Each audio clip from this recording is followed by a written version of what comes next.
ரசூலுல்லாஹ் சொன்னாங்க, கியாமத் நெருங்கும் போது வட்டியிலேருந்து நீங்க தப்பினாலும் வட்டிட தூசிலேருந்து நீங்க தப்ப மாட்டீங்கன்னு சொன்னாங்க ஸல்லல்லாஹு அலைஹி வஸல்லம். இன்னைக்கு நாங்க கரண்ட் பில்ல உரிய நேரத்துல கட்டாட்டி, நாங்க தண்ணிக்கான கட்டணத்தை கட்டாட்டி, எங்கட போன் பில்ல கட்டாட்டி, எங்களுக்கு தெரியாமலே வட்டி சேர்க்கிறாங்க. எங்களுக்கு தெரியாம நாங்க வட்டி கட்டி கொண்டிருக்கிறோம். மேலான கண்ணியமான பெரியோர்களே, தாய்மார்களே, புகாரி முஸ்லிம்ல வரக்கூடிய ஹதீஸ், ஜாபிர் பின் அப்துல்லா ரலியல்லாஹு சொன்னாங்க, லான ரசூலுல்லாஹ் ஸல்லல்லாஹு அலைஹி வஸல்லம் ஆக்கிலர் ரிபா வ மூக்கிலஹு வ காத்திபஹு வ ஷாஹிதை வ காலஹும் சவா. ரசூலுல்லாஹ் ஸல்லல்லாஹு அலைஹி வஸல்லம் சாபமிட்டாங்க.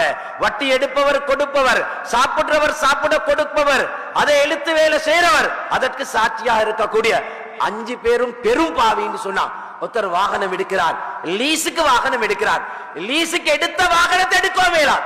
செலாக்கள் ஃபத்வா தருவாங்க, ஆனா வட்டி அது அல்லாஹ் பாதுகாக்கணும்.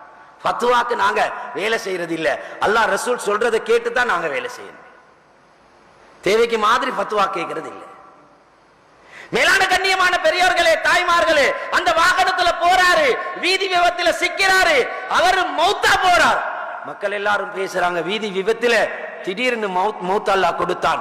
ஷஹாதத்துடைய பாக்கியம், சில நேரம் ஹதீஸுடைய அடிப்படையில ஷஹாதத்துடைய பாக்கியம் அவருக்கு கிடைக்கும் என்று இருந்தாலும் கூட ஹதீஸ் என்ன சொல்லுது தெரியுமா? வட்டி கட்டக்கூடிய நிலைமையில் அவர் மௌத்தா போனா பெரும் பாவியா மௌத்தா போறார், பெரும் பாவி.